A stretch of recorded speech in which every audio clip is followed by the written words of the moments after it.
O Cleitinho, ele é, vamos dizer, o tecnopopulista. Que é assim, ele usa as redes sociais, usa a tecnologia das redes sociais para saber como medir o que é popular, portanto populista, e joga no ar. É um projeto individualista. Total. Tanto que assim, o Cleitinho, se virar governador de Minas, se preparem pra calamidade, pra catástrofe que vem aí.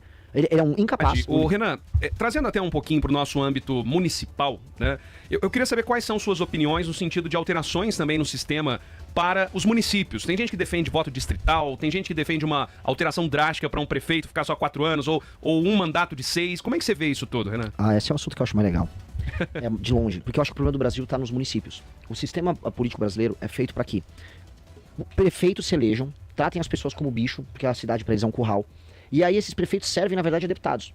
Por isso que existe uma coisa no Brasil que é a emenda. A emenda é um dinheiro que vem através de um deputado e ele manda pro prefeito dele operar. Nessa operação, quase sempre, ainda mais agora com o orçamento secreto, tem a corrupção, tem o empreiteiro amigo que separa um dinheirinho, esse dinheirinho vira caixador de campanha, tanto pro prefeito quanto pro deputado, e eles ficam girando essa máquina de dinheiro. Essa máquina de dinheiro provou que a maior parte dos municípios pequenos no Brasil são impossíveis de administrar, que eles são apenas um sorvedor de dinheiro público, ou seja, o dinheiro entra, mas não serve para nada, e que sustentam uma classe política muito corrupta.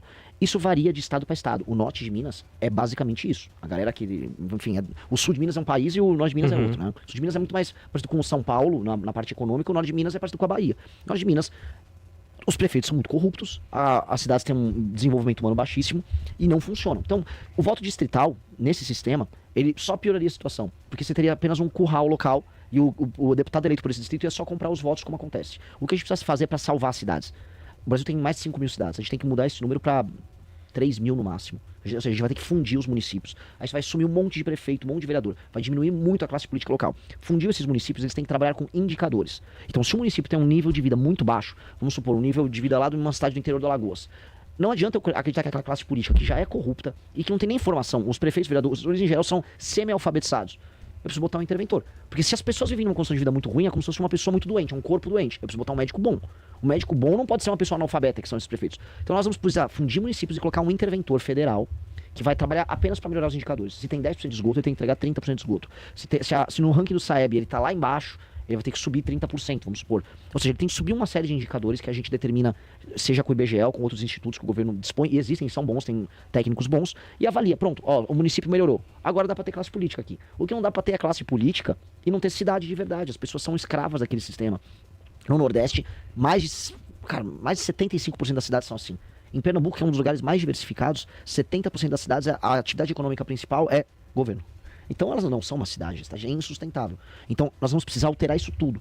E a gente tem um plano gigantesco sobre como resolver isso. Mudar o sistema de incentivo, fundir município, colocar interventores, trabalhar só com indicador. Por exemplo, um político que elege e se reelege, comprando o voto da população, que a gente sabe muito bem que a população vende voto. A população não é boazinha. A gente fala, esse povo guerreiro que é explorado pela classe... Mentira. E é por isso que eu vou perder voto falando isso. Mas mentira, o povo vende voto. Aqui em Poços, com certeza, tem gente que vende voto. Na cidade dos meus pais, Vinhedo, no interior de São Paulo, uma cidade com índice de desenvolvimento humano excelente, nível italiano, com renda alta, as pessoas, é nível da Europa. E as pessoas vendem voto. Então assim, vendeu voto, meu amigo, você vai ser preso por 10 anos. Comprou voto, meu amigo, você é um político, preso por 20 anos, sem saidinha, sem... Vai ter que ser assim. Se não alterar isso, a democracia não vale a pena no Brasil. As pessoas falam tanto de democracia, mas elas vendem o voto delas. Tem uma pergunta aqui, escala 6x1. Eu acho horrível esse projeto e essas discussões que a gente está tendo agora, que num país em que as pessoas estão precisando trabalhar, você está aumentando ainda mais as amarras. Eu não acho bom para uma pessoa viver num regime em que a pessoa precise trabalhar tantas, vamos dizer, uma escala horária tão grande. Agora, esta pessoa, se você retirar dela essa possibilidade, não apenas você vai penalizar o pequeno comerciante, que é quem hoje faz as contratações, o dono da loja, ou o dono da padaria, o dono do bar, o dono do café, o dono do restaurante, você vai penalizar esse pequeno comerciante, como você vai tirar o emprego e dinheiro das pessoas, porque simplesmente o que esses caras vão fazer, eles vão contratar de maneira informal seus funcionários, eles vão pejotizar todo mundo, e pronto, e vai seguir. Ou aquelas pessoas que estavam trabalhando ali, eu estava sendo explorado no 6x1, agora elas vão perder o emprego delas, vão fazer Uber. E sabe o que acontece quando você faz Uber, você é um entregador, você trabalha 7 dias por semana. Então é uma mentira. Isso é só populismo que o PT tá fazendo. Eu não vou comprar esse papo. Inclusive o líder nas pesquisas aqui em Minas Gerais, que é o Cleitinho, ele tá falando, não, eu vou fazer isso porque o Cleitinho só joga pra torcida. Qual a tua leitura do Cleitinho? Pra mim o Cleitinho é um câncer. O Cleitinho é um tumor da política brasileira. O Cleitinho, ele é um cara que não tem uma opinião que seja verdadeira dele. O Cleitinho, ele faz pesquisa o tempo todo. O que é popular? Eu apoio. Então ele vai apoiar, sei lá, penas duras pra bandido, escala 6x1, aí se o Lula falar, dá um vale gás, então dá um vale gás, não, agora dá um vale de energia elétrica, então dá um vale de energia elétrica. O Cleitinho não tem opinião sobre nada. O Cleitinho, ele é, vamos dizer, o tecnopopulista, que é assim, ele usa as redes sociais, usa a tecnologia das redes sociais para saber como medir o que é popular, portanto populista, e joga É no um ar. projeto individualista. Total. Tanto que assim, o Cleitinho, se virar governador de Minas, se preparem pra calamidade, pra catástrofe que vem aí.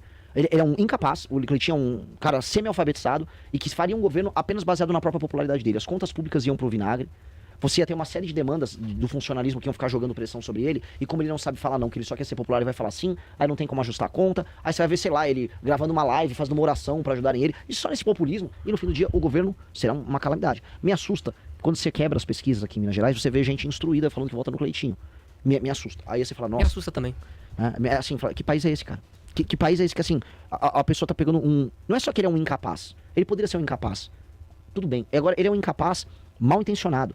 Porque se você não sabe, assim, se você não sabe dizer não pra população, porque a população nem sempre tá E certa. governar exige dizer não, né? Exato. Então você é um vagabundo, essa é a verdade. Avalidem um político apenas quando ele diga coisas que você vai discordar dele e ele não altera a posição. O político que está disposto a perder voto e seguidor na rede social pelo que ele acredita, ele é o político honesto. O político que você está sempre concordando com ele, você tem que desconfiar. Porque algo de errado tá ali. Né? Então o Cleitinho nunca ele discorda da maioria, ele tá sempre concordando com a maioria.